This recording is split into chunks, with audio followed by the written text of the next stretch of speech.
जरा सोचिए, आप एक ऐसी दुनिया में है जहां सिर्फ लड़कियां ही हैं। कुछ ऐसा ही आज हम इस मूवी में देखेंगे जिसका नाम है ऑल बिकॉज ऑफ मैन। एक नौजवान जिसका नाम आर्मेन है अपनी गर्लफ्रेंड के साथ एक रेस्टोरेंट में जाता है। अचानक एक आदमी उनकी टेबल पर आ जाता है। आर्मेन को देखकर वो आदमी बहुत खुश हो जाता है और तुरंत अपनी बेटी को फोन लगाता है। वो उसे बताता है कि उसने अभी अभी अपने होने वाले दामाद से मुलाकात की है, लेकिन उसे ये नहीं बताता कि वो उसकी गर्लफ्रेंड के साथ है। आर्मेन फिर वहां से भाग जाता है। इधर एक और नौजवान टोन अपने घर लौटता है, जहां उसकी बीवी अलीना उसका इंतजार कर रही होती है। टोन उसे बताता है कि उसने उनकी वेडिंग एनिवर्सरी के लिए एक गिफ्ट खरीदा है। अलीना खुश हो जाती है ये सोचकर कि शायद टोन ने एक कार खरीदी होगी, लेकिन जब उसे पता चलता है कि गिफ्ट एक वॉशिंग मशीन है तो वो निराश हो जाती है। अचानक टोन नोटिस करता है कि उनका सेविंग्स का पैसा गायब है। अलीना बताती है कि उसने वो पैसे एक ड्रेस पर खर्च कर दिए और अपने उस फ्रेंड का जिक्र करती है जिसके पति ने उसे एनिवर्सरी पर यूरोप ट्रिप गिफ्ट की थी। इसी बीच आर्मेन टोन को कॉल करता है।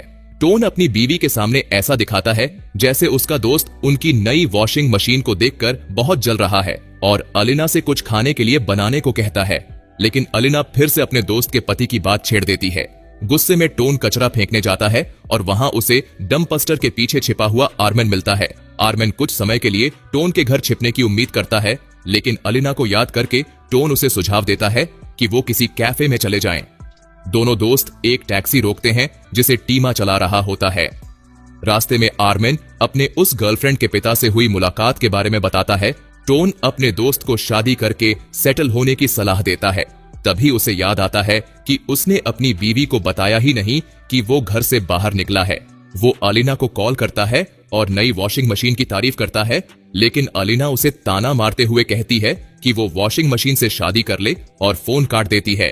टीमा भी बीच में बोल पड़ता है कि उसकी तो अपनी कार के साथ परफेक्ट रिलेशनशिप है, जिसे वो प्यार से स्वेलो बुलाता है। अचानक गाड़ी ट्रैफिक में फंस जाती है। लड़के रोड साइड पर एक पिंक कार देखते हैं और एक लड़की जो ये समझने की कोशिश कर रही होती है कि उसकी कार स्टार्ट क्यों नहीं हो रही, वो उनसे मदद मांगती है, लेकिन वो मना कर देते हैं और उसके ड्राइविंग स्किल्स का मजाक उड़ाते हैं। फिर वो आगे बढ़ जाते हैं, लेकिन थोड़ी देर बाद एक पुलिस उन्हें रोक लेता है। पता चलता है कि टीमा की ड्राइविंग लाइसेंस एक्सपायर हो चुकी है। पुलिस ऑफिसर कार को जब्त कर देता है। अब उनके पास कोई ट्रांसपोर्ट नहीं होता तो वो दूसरी सवारी पकड़ने की कोशिश करने लगते हैं। तभी वही पिंक कार उनके सामने आकर रुकती है। लड़की मानती है कि वो आमतौर पर लड़कों को लिफ्ट नहीं देती, लेकिन उसने देखा कि इन्हें मदद की जरूरत है। इसी पल टोन को अपनी बीवी की याद आती है और फिर आर्मेन कह देता है कि फोन पर उन्होंने अलीना की बातें सुन ली थीं, इसलिए उसकी शादी को आइडियल मानने की जरूरत नहीं है।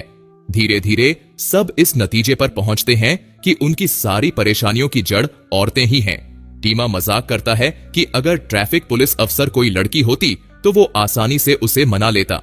आर्मेन सोचता है कि काश ऐसा वर्ल्ड होता जहां लड़कियों के भाई या पिता ना होते। टोन को अपनी बीवी की फ्रेंड का पति याद आता, जो हमेशा उसकी बीवी को उससे बेहतर लगता है। तभी कार ड्राइवर सोफिया उनकी बातें सुनकर हंसती है और कहती है कि अगर वो सच में ऐसा वर्ल्ड देखना चाहते हैं जहां सिर्फ औरतें ही रहती हैं, तो वो उन्हें वहां ले जा सकती है। कुछ देर बाद वो एक बार के सामने पहुंचते हैं जहां सोफिया पैसे लेने से मना कर देती है और उन्हें लक विश करके चली जाती है। टीमा वहां से चला जाता है, जबकि टोन और आर्मेन कैफे में एंटर करते हैं और हैरान रह जाते हैं। अंदर सिर्फ औरतें ही होती हैं जो उन्हें देखकर खुशी से चिल्लाने लगती हैं। लड़के कुछ समझ नहीं पाते और तभी हर टेबल से उनके लिए ड्रिंक्स आना शुरू हो जाते हैं। एक वेट्रेस अनाउंस करती है कि यहाँ उनके लिए सब कुछ फ्री है और वो एंजॉय कर सकते हैं। हैरान आर्मेन अपना फोन निकालता है और देखता है कि उसकी कॉन्टैक्ट लिस्ट से सारे लड़कों के नंबर गायब हो गए हैं। फिर टोन पूछता है कि यहाँ मेंस वॉशरूम कहाँ है। वेट्रेस माफी मांगती है और कहती है कि उन्होंने कभी उम्मीद ही नहीं की थी कि यहाँ कोई मर्द आएगा। लड़के जल्दी से बाहर भागते हैं और चौंक जाते हैं जब उन्हें एहसास होता है कि वो सच में एक पूरी तरह से औरतों के दुनिया में आ चुके हैं। तभी टीमा भी अचानक प्रकट होता है और बताता है कि यहाँ की पुलिस भी सिर्फ औरतें हैं। सोफिया फिर से उनके पास आती है और हंसते हुए पूछती है, क्या हुआ, तुम लोग ही तो एक ऐसा दुनिया चाहते थे जहाँ कोई मर्द ना हो।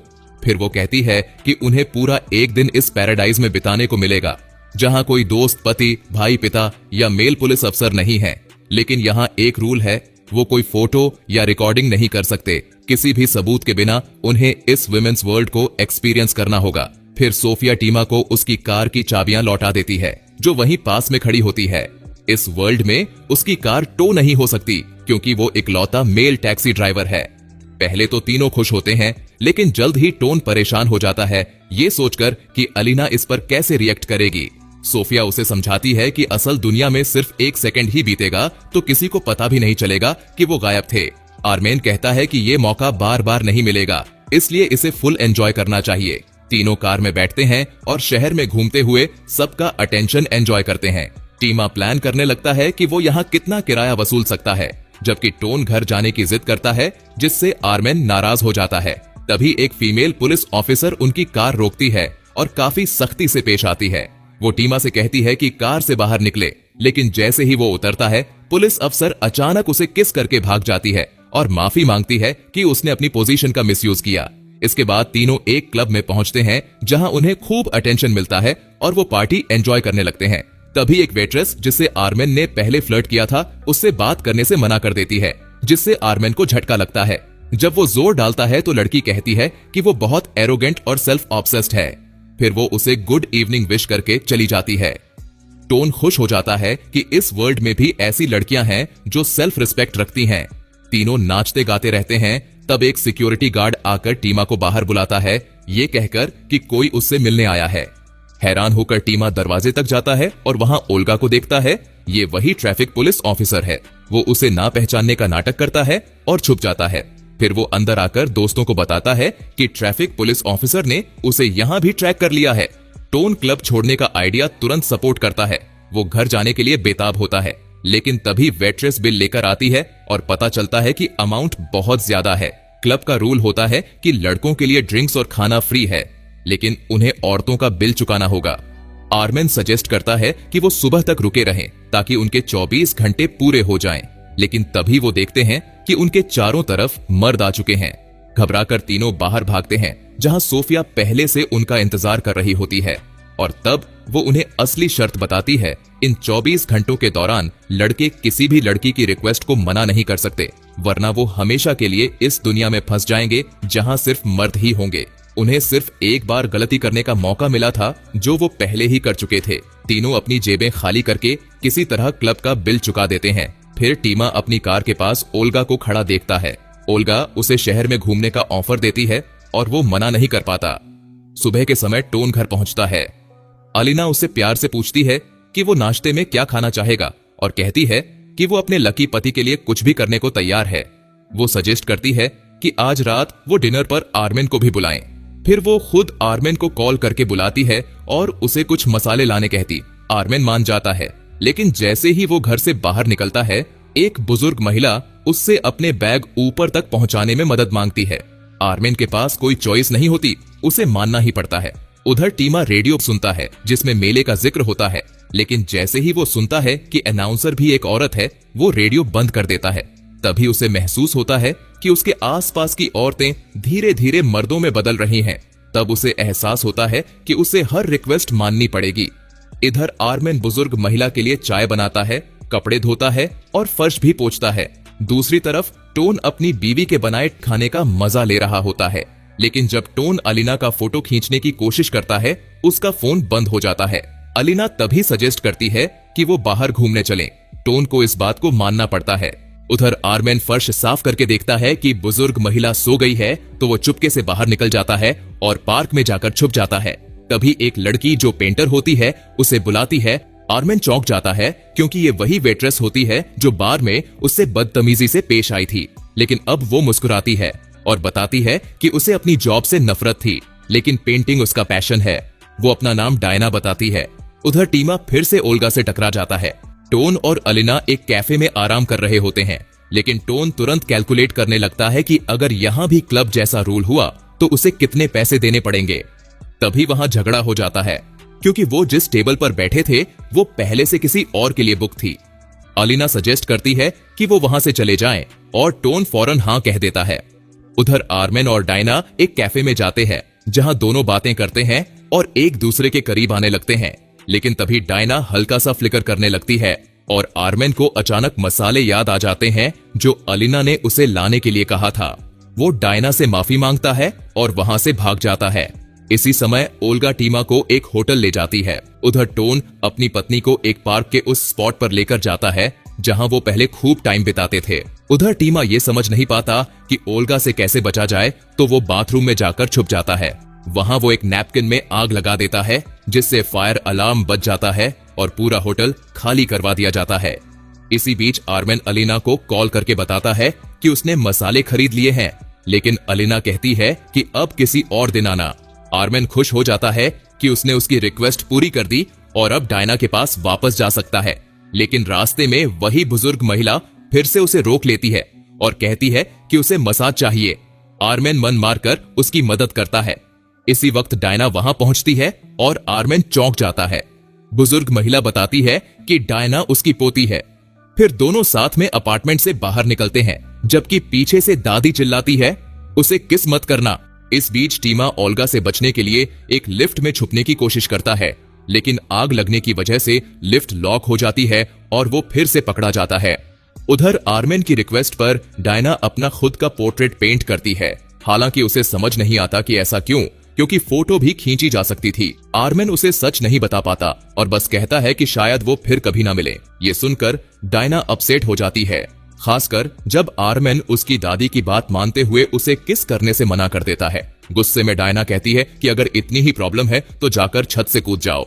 आर्मेन सच में छत के किनारे जाकर खड़ा हो जाता है और डायना से कहता है कि उसे रोक ले, लेकिन डायना चुप रहती है। तभी नीचे से एक छोटी बच्ची चिल्लाकर उसे रोकने की गुहार लगाती है। ये सुनकर आर्मेन तुरंत नीचे आ जाता है और डायना को समझाने की कोशिश करता है कि ये सब गेम के रूल्स का हिस्सा था, लेकिन डायना सिर्फ गेम शब्द सुनती है, इंसल्ट फील करती है और चली जाती है। आर्मेन उसका अधूरा पोर्ट्रेट लेकर चला जाता है। बाद में तीनों फिर से मिलते हैं। तभी सोफिया आती है और बताती है कि सिर्फ वही लोग वापस जा सकते हैं जो उसकी कार में थे। अचानक आर्मेन सोफिया की टैक्सी छीनकर डायना को ढूंढने निकल पड़ता है, क्योंकि वो सोफिया की जगह डायना को साथ ले जाना चाहता है। लेकिन दिक्कत ये थी कि उसे डायना का एड्रेस पता नहीं होता। वो डायना की दादी के पास जाते हैं जो उन्हें डायना के घर तक ले जाती है, लेकिन डायना दरवाजा खोलने से मना कर देती है। उसकी दादी खिड़की से चिल्लाकर आर्मेन की तारीफ करती है, लेकिन डायना कहती है कि ये सब सिर्फ एक गेम था। आर्मेन उसे मनाने की बहुत कोशिश करता है, लेकिन वो मानने से इनकार कर देती है। लड़के वापस सोफिया के पास आते हैं, लेकिन वो अब उन्हें उनके असली दुनिया में वापस ले जाने से मना कर देती है और अकेले जाने की प्लानिंग करती है। आर्मेन माफी मांगता है, अपनी सारी सिचुएशन समझाता है और यहाँ तक कि इस दुनिया में हमेशा के लिए रुकने की ऑफर करता है, लेकिन सोफिया फिर भी नहीं मानती। आखिरकार जब लड़के पूरी तरह अपनी गलतियों के लिए पछताते हैं तो सोफिया उन्हें वापस ले जाने के लिए तैयार हो जाती है। टैक्सी शहर से गुजरती है और अचानक वो अपनी नॉर्मल दुनिया में लौट आते हैं। लड़के सोफिया को थैंक यू कहते हैं, लेकिन वो ऐसे बिहेव करती है जैसे उसे कुछ याद ही नहीं है। तभी एक दूसरी फीमेल टैक्सी ड्राइवर उनसे अपनी कार को धक्का देने में मदद मांगती है और वो उसकी मदद करने लगते हैं। टोन फूल खरीदकर घर जाता है और अपनी बीवी से मिलता है, जबकि टीमा सड़क पर एक ट्रैफिक पुलिस ऑफिसर को गले लगाता है। उधर आर्मेन सोफिया को ढूंढने की कोशिश करता है और उन सभी जगहों पर जाता है जहां वो उसकी दुनिया में गए थे, लेकिन उसे कहीं कोई सुराग नहीं मिलता।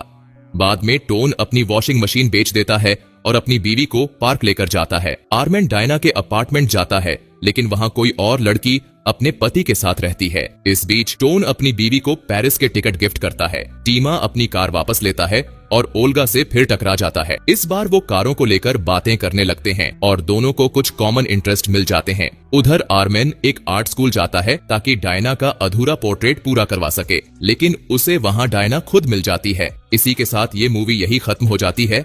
अगर आपको हमारा एक्सप्लेनेशन पसंद आया हो तो वीडियो को एक लाइक जरूर करें।